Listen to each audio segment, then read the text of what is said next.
جن لڑکوں کے یا لڑکیوں کے رشتے نہیں ہو رہے ان کے حوالے سے کوئی طلسم بتائیں جو کہ گرہن کے وقت میں کیا جائے۔ جی ہاں، یہ آپ کا بہت اچھا سوال ہے۔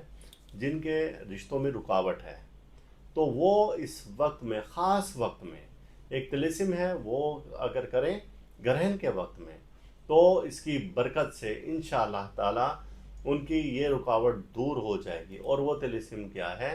وہ طلسم یہ ہے کہ پہلے سے ہی آگ کا پودا ایک ہوتا ہے جو عموماً جھاڑیوں کی شکل میں وہ آ جاتا ہے، اگ جاتا ہے، آگ کا پودا اسے کہتے ہیں۔ اس کے پتے لے آئیں 13 عدد، 13 عدد پتے لے آئیں۔ جب گرہن کا وقت شروع ہو تو ان پتوں کو 3 بار، ایک پتے کو 3 بار کینچی سے کاٹیں اور اپنے اوپر سے وار کے کہیں پھینک دیں۔ اب دیکھیں اس پر سے وہ بندش ختم ہو جائے گی انشاءاللہ تعالی، اور دوبارہ بندش ہوگی بھی نہیں، اور اس کے اچھی جگہ سے رشتے آنا بھی شروع ہو جائیں گے، اور اس کا نصیب بہت اچھا کھل جائے گا۔ یہ اللہ تعالیٰ کی طرف سے تلسمات ایک تحفہ ہے، اور جس سے اس سے جو فائدہ اٹھانا چاہے تو وہ اس کو اجازت ہے ہماری جانب